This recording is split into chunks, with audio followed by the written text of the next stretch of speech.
Magandang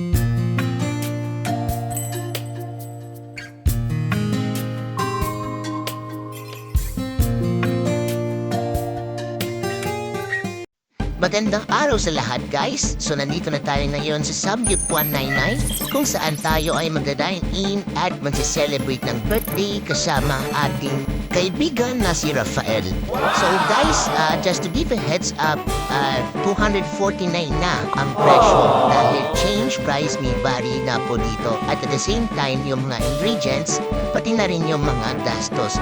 So nakita na naman po na may rice, kimchi rice, at syempre may mga iba't ibang side dishes na kailangan pang kunin dito. Buffet style po siya guys, hindi siya yung tipong dadaling sa table.